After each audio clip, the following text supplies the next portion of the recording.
Oh, hello. Welcome to another video. And today we're doing our rundown of the Hearthkyn Salvager kill team. So let's get straight into that.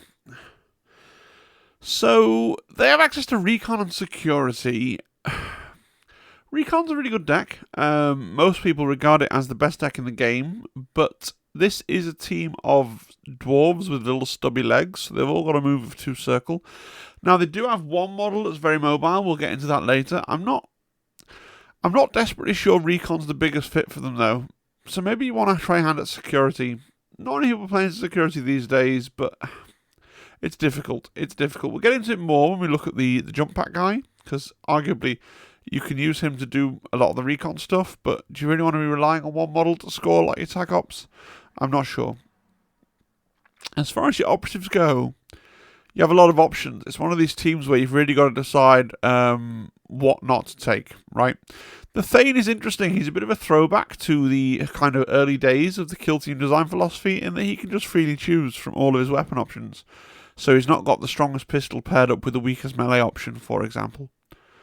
So if you just watch the first slide because you want to know how to build your models, I feel like the all-comers build is probably the Hearthkyn plasma pistol and the plasma sword.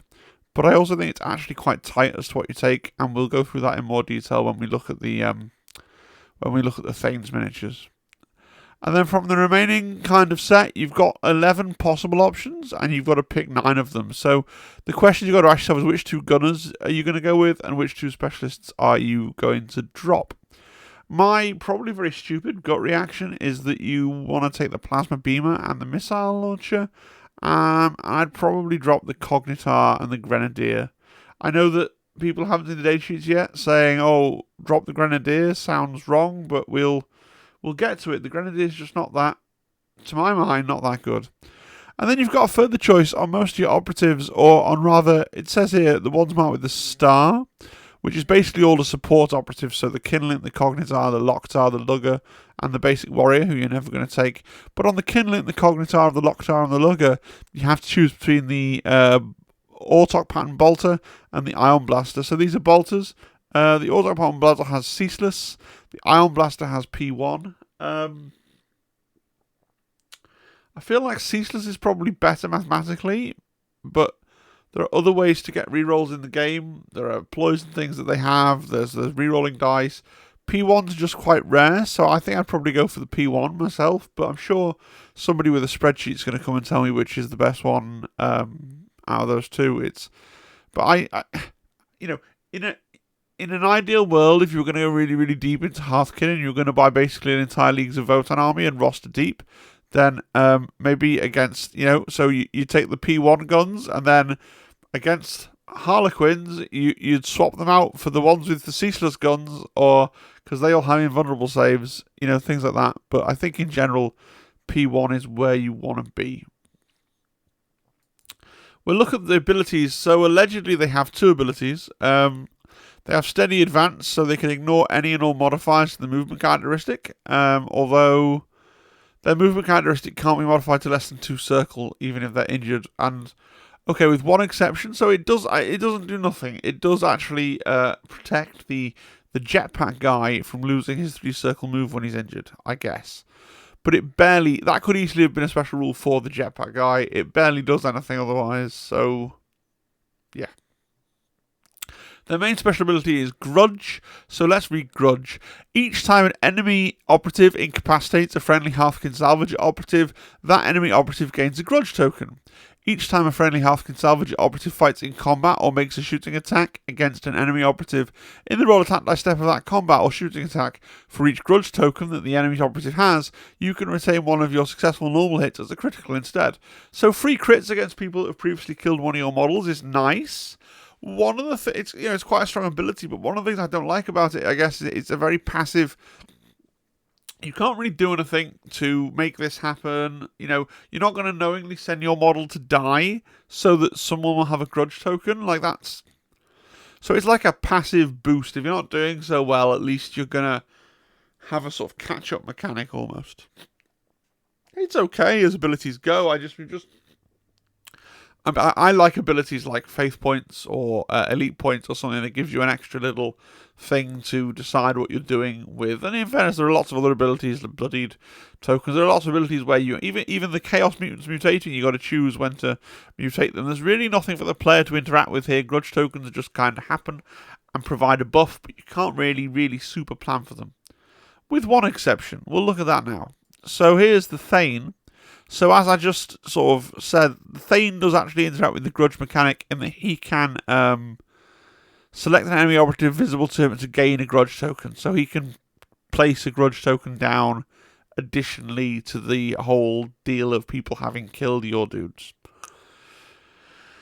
Now, he has a lot of weapon options. Some of the weapon options he has are totally pointless. So, you're never taking an auto pattern bolt pistol or an ion pistol, because these are just the ion blaster and the auto pattern bolter with the range limitation added. You're actually basically choosing, and then you've got basically the bolt revolver is you're basically choosing between the bolt revolver and the plasma pistol, in my humble opinion, right? Because, okay, you can make an argument for actually the standard long arms, but do you really just want to give your leader a gun that the rest of your team, like your ordinary normal mooks, can have? Because of Eye of the Ancestors, you're kind of going to want him moving up. Because he's got a decent combat weapon, you're kind of going to want him moving up. So I think you can probably take one of the more powerful short-range pistols and not worry about it too much. There's sort of good synergy there with everything else that he has. So really, between the bolt revolver and the plasma pistol. And so you're asking, which do I value more? Hitting on 3s or AP1? I think you value the AP1 more. It's kind of interesting that they have a plasma pistol that's kind of weak. But it doesn't get hot, so it's much safer. So maybe that's kind of Hearthkyn lore, like they value their lives more. I mean, I guess valuing your lives more than the Imperial Man is not a high bar. I often wonder if in a guard squad the plasma gun goes to the guy who is the least skilled, right? But you know, it just seems a little bit meh. It's AP1 though, so it's better than nothing. And you get to have a cool power sword as well. I think the plasma sword is probably the best melee weapon. You know, good old power swords, lethal 5-up, critting on a 6 is generally the way to go. Yeah, you could have stun instead and an extra point of base damage, but they're hitting on 4s. Or you could take the axe, which is consistent, 5-5, hitting on 3s. But I think the plasma sword's the way to go. You might reasonably prefer the plasma axe, though, I suppose. I guess someone will tell me in the comments if I'm well off with that, but my gut is to go for the plasma sword. Yeah, so that's the Thane. He's not totally uninteresting, but not, like, really. We've had a couple of really interesting leaders with loads of abilities. This guy's very much just a, well, I carry, you know, and he doesn't get a plasma. If he had an Imperial plasma pistol, he'd be like a standard leader with an Imperial plasma pistol. He feels just like he's lacking that, right? And he doesn't really gain anything else to show for it. Although, you know, it's worth saying, it's the first time I've shown the data sheet. Yes, they're 7 wounds and they're 2 circle move. They do all have power armor, and that's good. That's an ability, right? Having power armor is a thing, so we should acknowledge that. Then you've got the Dozer. He's a pretty strong melee option, although he's a 7 wound, 2 circle move combat specialist, which is curious, you know. So he's got this concussion, his concussion knucks, which is his brass knuckle things up here. 4 dice hitting on 3s, 4-4, with ceaseless and lethal 5-up, not bad, and stun, right? And when he fights, enemy operatives can't provide combat support, and then if you're incapacitated, you can use one of your remaining attack dice, which is a really strong ability. You know, how often would you have killed somebody in Kill Team if you'd just been able to resolve one more dice? It's quite often, and it really throws the math for your opponent as well on where he's going to parry and what he's going to do. So that's good. You've got this pushback ability, which is weird. We're just going to read it out. So, Nux Smash. I hate the names. I hate the puns, dozer, and I hate it all. Sorry. Nux Smash. Select one enemy operative within this operative's engagement range. You can move that enemy operative up to blue. It suffers D3 plus 1 mortal wounds. If the D3 result is a 3, subtract 1 from the enemy's APL. In addition, for the move, the fly keyword has no effect, and the enemy operative must finish in a location it can be placed. It can't move over the edge of the kill zone through any part of another operative's base, or through a terrain feature unless it has the insignificant trait. It's pretty interesting, it's pretty cool. You know, he's going to do some damage. When he gets into combat eventually, he will do things there. It doesn't seem to synergize well with the team. I think, is this mainly a shooting team? Imagine shooting teams. You do have to move forwards and capture the objectives. So I guess you move forwards with this guy with his 2-circle move to try and capture your objectives. That is really genuinely where the team struggles. Medic. The medic is a medic. Does the medic things. Medic. Not going to read all that because you know what a medic is. Medic has weirdly good gun and knife, which is quite interesting. So you got the bolt revolver, which was one of the things that your Thane could have had, and we were carefully weighing up, like, do you take the bolt revolver or do you take the plasma pistol? Like, Medic just has a bolt revolver. That's pretty cool. I guess they're not signatories to the Geneva Convention. And a plasma knife, which is actually a pretty good melee weapon as well. So 3-5 hitting on 4s, not bad, not bad. You know, considering medics in this game often have like an auto pistol and a toothpick, it's interesting that the medic has better guns than the average kind of dwarf, which is pretty cool. Right, you got the Grenadier, who I really don't rate. Feel free to tell me in the comments if I'm wrong. So the Grenadier has a bolt pistol. The Grenadier has a free, so it's down here, Grenadier. He has a free concussion grenade, which is this. So 4 dice hitting on 3s, 2-4, range, blast. It's basically a frag grenade, right? He has this rule solid, so if he would lose a wound as a result of blast, splash, or torrent, or of a mine going off, which it amuses me, or make shooting attacks against an operative within range of a specified point, e.g. mines. Like, how hard do they wish to go back and go, okay, new weapon rule, mine, it's going to work like this.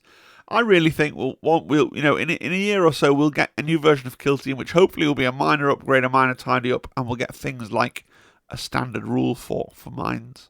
Yeah, it's 4 up, feel no pain type save against those things, which is pretty handy. Better than the Kazakin blast padding on their demo guy, right? And then he's got this thing, the C8HX charge, which is a limited thing, so it's one shot. It's got a range of 2 circle and a blast of triangle. It's AP 146 damage hitting on 3s 4. Like, it's pretty good. You're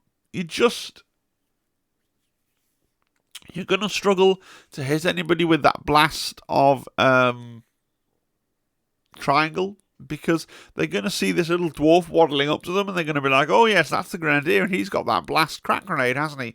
But he's got a range of 2 circles, so you probably have to telegraph your thing to the extent where they can move out the way.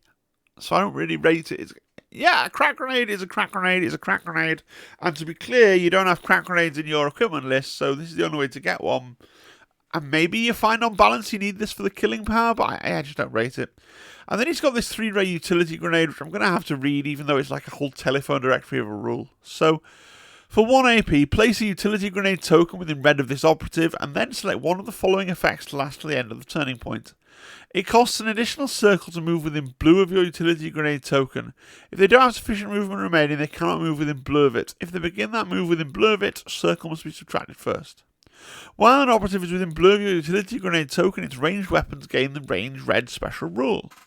While an operative is within blue of your utility grenade token, 1 additional action point must be subtracted from to perform mission actions and the pickup action. Right? That last one could be a game winner potentially, but remember, it's while an operative, not while an enemy operative. Right? If it was for enemy operatives, it'd be quite fun. But yeah. So I think that last bullet point's probably the one you're going for most of the time, but it's all right. It affects your own operatives. It's a little bit niche. Yeah. I don't really rate the Grenadier. Tell me I'm wrong in the comments if I am. Gunner. So the Gunner is a gunner, but he has a couple of interesting weapons. So I think you're always taking the Etakan Plasma Beamer. I think that's an absolute no-brainer. 4/6 damage, AP2, and then this funky beam rule. Each time a friendly operative makes a shooting attack with this weapon in the roll attack dice step of that shooting attack, for each critical hit retained, inflict D3 mortal wounds on each operative along one and only one beam line. An operative is along a beam line if a cover line can be drawn to its base that crosses the base of the original target but does not cross heavy terrain. Absolutely hilarious in Into the Dark, where people will often be clustered into lines, in conga lines, because of the corridors, but it's not bad. And even if you don't get any extra hits from beam, it's still a high-power plasma gun that doesn't get hot, right? So then you've got the High-Las Auto Rifle, 4 dice hitting on 4s, 3/4 Relentless Rending. It's not awful. I just think it's outclassed by everything else on here, really.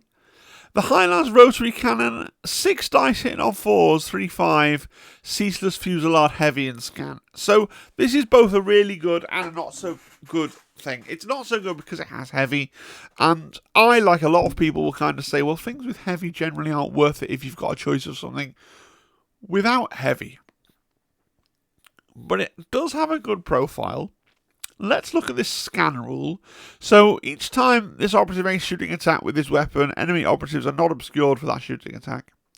So this basically makes it a weapon for open world that's pointless in Into the Dark, because there's not that much obscuring going on Into the Dark, and the heavy thing, you need to move more into the dark to get a shot. Whereas with the, you could always do a dash fly to try and get up onto a vantage point, just spend the whole game going, yeah, I've got this rotary cannon up here. It's got this, it's hard to hide from it because I've got this scan rule. Like, I can see that, right? And I think you definitely want a rotary cannon if you're going deep on this team and you're buying a second box. You definitely want a rotary cannon, but I feel like if you're doing the one-box team, you probably build a missile launcher. Because, first of all, missile launcher is very flexible. You've got a blast version and a focused version. The focused version does have 5/6 damage and AP1. That's a really nice profile. It's not heavy.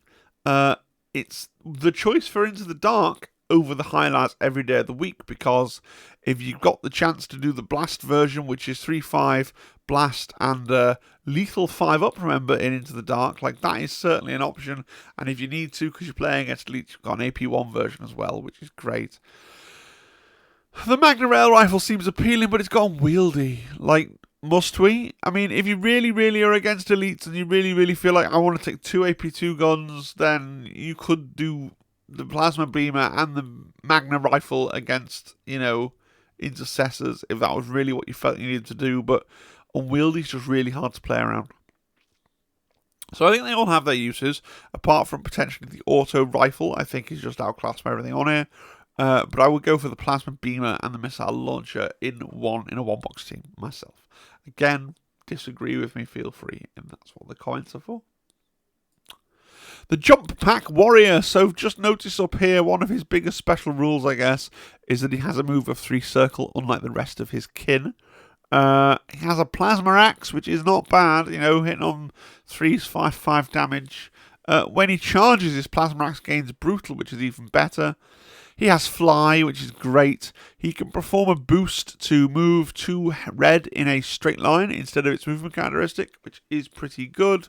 And he has set up Climbing Rig, so this operative can perform this action while on a vantage point and not within engagement range of an enemy operative.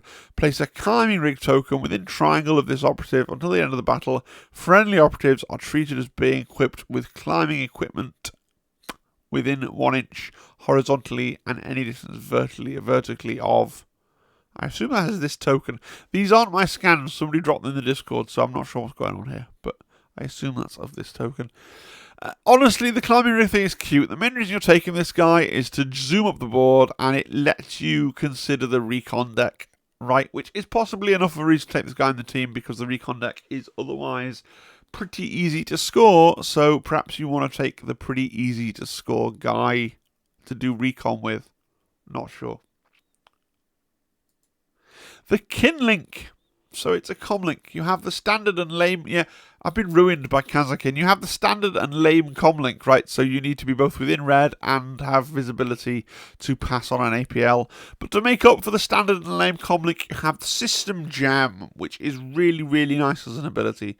So System Jam for 1 AP, select one enemy operative in this operative's line of sight that doesn't have a System Jam token. It gains one. Until the end of the battle, while an operative has a System Jam token, it isn't eligible to be activated until all other eligible operatives from its kill team have been activated. When that enemy operative is activated, remove its System Jam token. This operative cannot perform this action while in engagement range of an enemy operative. Really, really, really, really nice ability. Very similar to something that the Phobos can do. You know, how often have your opponent's been like, oh, I'll do this, I'll set this up, and then hopefully get the first turn, and then I'll shoot this, and if I don't get it, and he'll shoot me, and it lets you just turn off that operative and deal with him. Brilliant. Good. The Cognitar. So it gives you a really good free buff, right? So Tactician. Once in each strategy phase, when it's your turn to use a strategic ploy or pass, you can instead place your attack token or your defend token in the kill zone. While an enemy operative is within blue of your attack token, each time a friendly Hearthkyn Salvager operative fights in combat or makes a shooting attack against it, in the roll attack dice step of that combat or shooting attack, you can re-roll one of your attack dice. While a friendly Hearthkyn Salvager operative is within blue of your defense token, each time a shooting attack is made against it, you can re-roll the defense dice. In the roll defense dice step of that shooting attack, you can re-roll one of your defense dice. So that's quite good. And he can interact with it for 1 AP. You basically can pick it up and put it down somewhere else, or put the other one down somewhere else. Like, it's not bad. I question what this guy's going to do the rest of the time, right? So you've got your strategy phase ability, and then you've just got this little robot running around with a bolter going, well, if I die, I'll lose the ability that I bring, but I've got these 2 AP and my team needs to leverage them. Like, it's another potential one, isn't it, for leaving at home, right? Let me know. Locator, it's a pun on locator. I really hate this. I'm not having fun with these names. It's not. No. It's like Seraphon in Age of Sigmar all over again. And some people love that where they have names like Tic Tac Toe, right? But I'm dyslexic, so my brain doesn't see them first off. Like, at start, I'm only mildly dyslexic, but I don't see them first off, and then I feel really daft when somebody points them out, and I'm like, oh, of course that says that, when you sort of sound it out in your head. Like, what? Who sounds things out in their head? What's happening? Anyway, little miniature break. I'm very tired. Little miniature breakdown aside, the early detection ability is very, very funny. I enjoy it a lot because it's just, against certain teams, it's just such a middle finger, right? So in the setup operative step, enemy operatives that are set up in the kill zone cannot be outside of their drop zone unless the mission specifies. In addition, enemy operatives cannot move as a result of the recon scouting option, although they can still select it for initiative purposes. Yeah, like, you're deploying in your drop zone. Like, I don't care if you are Genestealer cults or orcs or whatever else it is. You're deploying in your drop zone and you will like it. Like, that's amazing.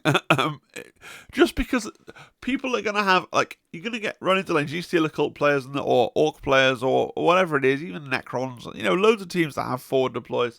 And they'll be like, oh, I always play this way, and this is my tactic, and these are the things I always do. And then the squat player just goes, no, you're not doing that. And that will throw them, as some of these players, for such a loop who always have the same kind of opening moves, the same things they do. Like, what? So it's very funny. Very funny. And then you got Pan-Spectral Scan. Place one of your scan tokens in the kill zone. At the end of the turning point, each time a friendly Hearthkyn Salvager operative makes a shooting attack against an enemy operative within blue of the token, that friendly operative's ranged weapon gains the no cover special rule for the shooting attack. The operative cannot perform the action while within engagement range of an enemy operative.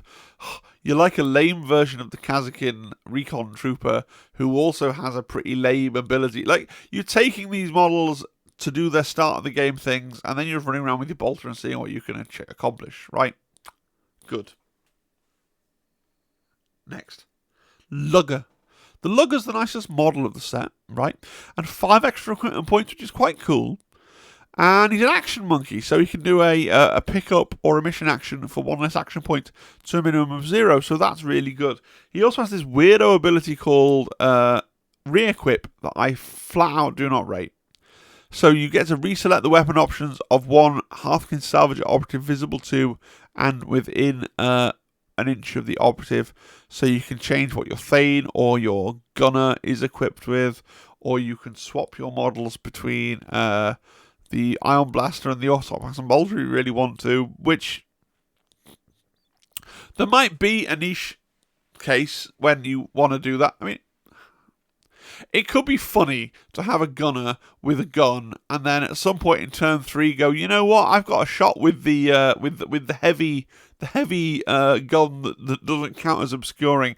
I'll just whip that one out of the Lugger's bag, and because I don't need to move this turn, I'll shoot it, and then I'll swap back. I don't know what the etiquette is here. If you use a Lugger to change your thing, like you revert back at the end of the battle. So, would you want your opponent to pick up the? Like, obviously, you can't force them to, but ideally, you'd want to pick up the model and put the new model down in its place, wouldn't you? But I think rules as written, you just have to be able to say, no, wait, it looks like a plasma gun because that's what you have at the start of the battle, but actually it's this big high-las rotary cannon because the Lugger says so. Like, I'm sure there are things you could do like that with the Lugger. A lot of people are focused on, because the example talks about the Thane. Like, I don't think you ever... I think if you're using this at all, using it on the Gunner, right? Yeah. But then, do you really want your Lugger going around babysitting your Gunner in case your Gunner wants to change weapons? Or do you want your Lugger to be going up and capturing objectives and opening doors with his sweet ability to do that for -1 action point? Let's look at the equipment. So we've already looked at the Gravitic Concussion Grenade. You can have a Plasma Knife for 1 EP, which is fine. You can have climbing equipment. We know what climbing equipment does. You have the Wave Field Crest for 3 EP. Thane operative only, gains the following for the battle, while a friendly Hearthkyn Salvager operative is within blue of the operative. That operative has a 4-up invulnerable save, so that's nice, because most teams will pay 3 EP for a 4-up invulnerable save for the leader anyway, if they have access to such things. The fact that this has a little bubble around it as well is nice.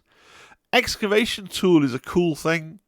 So, for 2 EP, at the end of the setup barricade step, place one of your clearance tokens within 1 inch of part of a terrain feature with a traversable trait and more than red from your opponent's drop zone. Until the end of the battle, friendly operatives do not have to traverse the terrain feature. They can move through it as though we're not there, as long as they do so within black of the token. You can't finish a move on a terrain feature.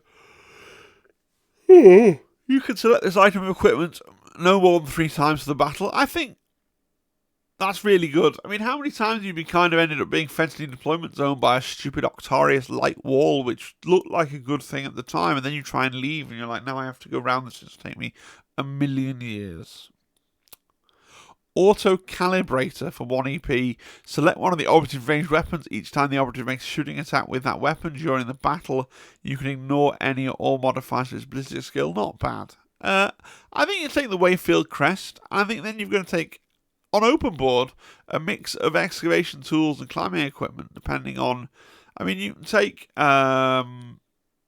if you've got the Lugger, you could have you don't want to put everybody with climbing equipment because the guy with Fly doesn't need climbing equipment, but you could go for a Wayfield Crest, a single excavation tool, and 9 climbing equipments, and a knife, right? That's not bad. Maybe there's loads of traversable terrain, so you go for up to your 3 excavation tools, and you lose some of the climbing equipment. On Into the Dark, though, excavation tools and climbing equipment are pointless, so I guess you just spam knives and auto calibrators, right? But that's... Oh, sorry, I didn't read out the auto calibrator. Select the ranged weapon each time a shooting attack with the weapon during the battle. I did read it out. What am I on about? Yeah, it's fine. It's just fine.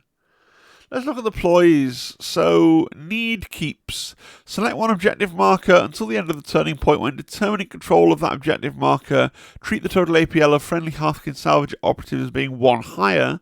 Note this is not a modifier. So that could win you the game. Toil earns 1 CP. Select one objective marker until the end of the turning point. While an enemy operative is within blue of that objective marker, it has 1 additional grudge token. Yeah, so if you end up with a heavily contested objective marker near the midboard, that everyone's kind of squibbling over, that could be a great thing. Wrought defense. Until the end of a turning point, each time a shooting attack is made against a friendly Hearthkyn Salvager operative in the roll defense dice step of that shooting attack, if you retain any critical saves, you can retain one of your failed saves to be retained as a successful normal save. No, I wrote that it seemed effective. I think I misread it when I was doing the slide. You have to get a crit for it to do anything. Pass. Proximate firepower, 1 CP. Until the end of the turning point, each time a friendly Hearthkyn Salvager operative makes a shooting attack against enemy operative within red of it, improve the BS of the ranged weapon by 1 for the shooting attack. If you have lots of occasions, if you look at the board state turn 3 or whatever it is, and you're going to be doing a lot of shooting within red, then absolutely turn that on. Why not? Right. Tactical Ploys. The Ancestors are watching, 1 CP. Uses Tactical Ploy in a friendly Hearthkyn Salvager operative's activation. Until the end of the activation, the operative isn't injured and can perform a free fight or shoot action. Yeah. Sometimes you need a guy to go Rambo, you go and you kill someone, and then you could I could shoot someone else, spend a CP, and then you get a shot. That's nice. I like tactical ploys like that just let you go, actually, this is really useful now. Bang. Worth it, 1 CP. Uses tactical ploy when a friendly Hearthkyn Salvager operative is incapacitated. It can immediately perform free mission action before it being removed from the kill zone. Yeah. Yeah. Again, when it comes up, a great thing to have in your back pocket and just be like, oh yeah, no, bam. I've looted that. Whoops. Hardy. Use this tactical ploy at the start of the roll defense dice step for shooting attack made against a friendly Hearthkyn Salvager operative. Change your opponent's retained critical hits to normal hits. I mean, potentially that's going to save your life, so it's worth having. It would be better and more likely to save your life if it didn't have the little bit in brackets where it says any critical hit rule they've already applied resolves unaffected EGP1, right? And finally, we've got Rampart. Use this tactical ploy in the scouting step after resolving your scouting option. Select one of the following. You can either also resolve the fortify scouting option, but initiative is still determined by original selection. Okay. Or you can select one terrain feature within blue of your drop zone, all parts of it with the light trait, and the heavy trait instead. Or you can give one of your barricades the heavy trait instead of the light trait. So this is really fun on tables that don't have, some people say, oh, drop zone should be totally safe all the time. You should definitely always be able to point your drop zone in a really safe way. A lot of the rest of the time, though, if you want to deploy a big team, and this is a bigger team, 10-man team, you need to, at some point, you'll be behind some light cover. Be nice to be able to change that into heavy cover. That's quite handy. Yeah. Tac Ops. What the fudge is going on with the Tac Ops? They're all kind of awful. So, well, no, settle grudges might be very easy. I don't actually feel like I know. So, settle grudges. You can reveal this Tac Op in the target reveal step of your turning point. When you do so, start a settle grudges tally for your kill team, adding 1 to the tally each time an enemy operative with a grudge token is incapacitated each turning point. If you add the second mark to your tally, score 1. If you add a third mark, you score 2. So you've got to kill 3 guys with grudge tokens. People get grudge tokens when they kill your guys, but also your leader can put grudge tokens on people.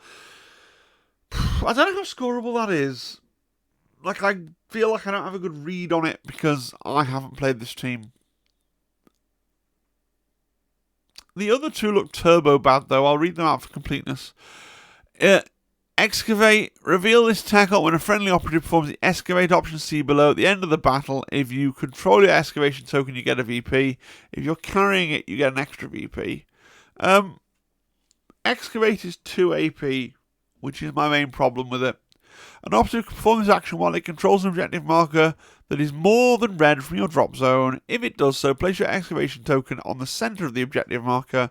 The pickup action can be performed upon your excavation token by friendly Hearthkyn Salvager operatives.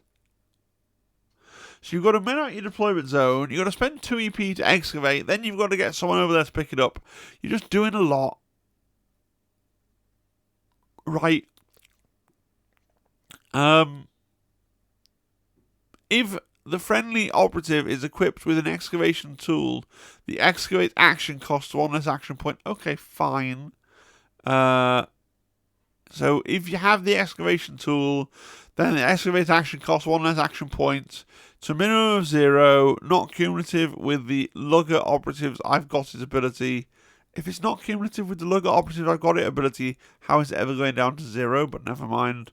An operative can't perform the excavate action while within engagement range of an enemy operative, or if your excavation token has already been placed. It's just very overwrought, isn't it? Rig sight is the other option. So reveal this in the target reveal step of any turning point. If a friendly operative performs the rig sight action below, you score 1 BP. If you achieve the first condition and at the end of the battle, the total APL of friendly operatives within black of a rigging point is greater than that of enemy operatives, you score 1 VP. A rigging point is a terrain feature more than red from your drop zone with a vantage point. Friendly operatives can perform the following mission action again, it's 2 AP. An operative can perform the action while it and another friendly Hearthkyn Salvager operative are within black of a rigging point, and one of them but not the other is on its vantage point. Oh, for God's sake. One of them but not the other is on its vantage point. An operative cannot perform the action while it or the other friendly Hearthkyn Salvager operative are within engagement range of an enemy operative. Do you see? You just have to do too much for this one, right? So maybe settle grudges, but probably none of them at all. Final thoughts. Do let me know in the comments if I've said something deeply stupid. I don't like the Leagues of Votann. I don't like the models. The lore is generic sci-fi stuff. It's fine. So does that stop me looking objectively at the team and being a little bit, I guess, because if I'm enthusiastic about something, I will think about it more when I am not on camera, right? So do let me know. I think the team looks quite simple to play. Like, they don't, if you think about all the strategies and Tac Ops and things that they had, none of them required you to really set stuff up. Everything's quite robust and independent, and they've all got 3-up saves. Like, I think you'll play with these and you'll never feel like you've just been curb stomped. On the other hand, I'm not that sure how you're going to win, because now more than ever, every map is 6 objectives. You need to get out there and get scoring the points. Low movement teams like this are just really challenging to balance, alright? We've once again now looked at all of the currently available teams, which means I have to think of some more original content to do because, like, I don't know, it's weird. These team rundown videos take a long ass time to think about and go through and record and do. There's a lot to say. We've been going for nearly 40 minutes now, but they are an obvious thing to do. I don't have to think of an idea, right? So more teams, please, Games Workshop.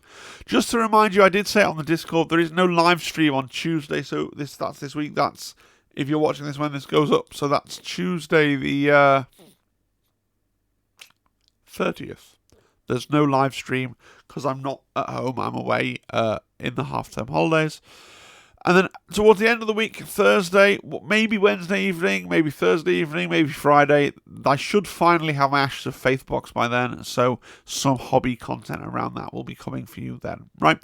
If you've enjoyed the video, please do like, comment, subscribe, consider channel membership, join the Discord, mail me £100 in non-sequential bills, just whatever you'd like to do. All right. Thank you and have a really good evening. Bye, bye, bye, bye, bye, bye, bye, bye, bye.